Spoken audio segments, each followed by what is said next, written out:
Dasal ngayong gabi bago matulog.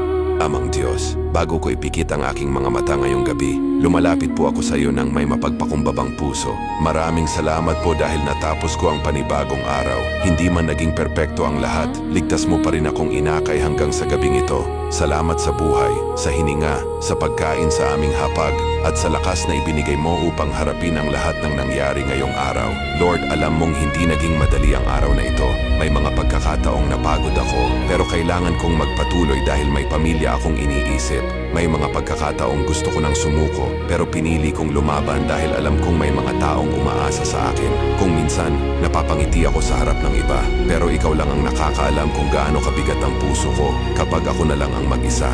Ngayong gabi, isinusuko ko sa iyo ang lahat ng aking pagod. Ang pagod sa trabaho, ang pagod sa pag-aalaga ng pamilya, ang pagod sa kakaisip kung saan kukuha ng pambayad sa mga gastusin, ang pagod sa paulit-ulit na problema, at ang pagod na hindi ko man masabi sa iba. Alam kong nauunawaan mo. Tulungan mo po akong makapagpahinga ng payapa. Panginoon, ipinagdarasal ko rin ang bawat pamilyang nahihirapan ngayon, ang mga magulang na walang tigil sa paghahanap buhay, ang mga anak na nangangarap makapagtapos, ang mga taong kinakapos sa pera ngunit patuloy pa ring lumalaban, ang mga may sakit, ang mga nalulungkot at ang mga umiiyak ngayong gabi dahil pakiramdam nila ay wala ng pag-asa. Yakapin mo sila ng iyong pagmamahal.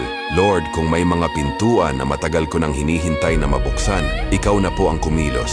Kung may trabahong matagal ko nang ipinagdarasal, pagkalooban mo po ako ng pagkakataon. Kung may problema sa aming pamilya, ikaw na po ang magbigay ng pagkakaisa at kapayapaan. Tulungan mo rin akong huwag mawala ng pag-asa kapag mabagal ang takbo ng buhay. Turuan mo akong magtiwala sa iyong tamang oras. Patawarin mo rin po ako sa mga pagkakamaling nagawa ko ngayong araw. Kung may nasaktan akong tao sa aking salita o kilos, patawad po. Linisin mo ang aking puso at tulungan mo akong maging mas mapagmahal, mas maunawain, at mas mapagpatawad. Panginoon, habang ako ay matutulog, bantayan mo ang aming tahanan.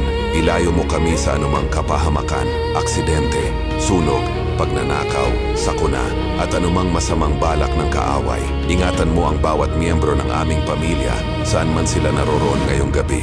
Bigyan mo kami ng mahimbing na tulog upang bukas ay magising kaming may bagong lakas, bagong pag-asa, at bagong pagkakataong magsimula muli.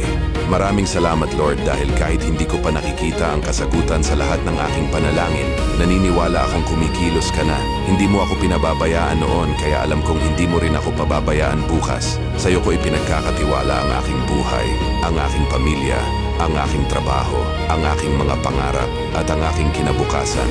Mahal na mahal ka namin, Panginoon. Sa pangalan ni Jesus. Amen.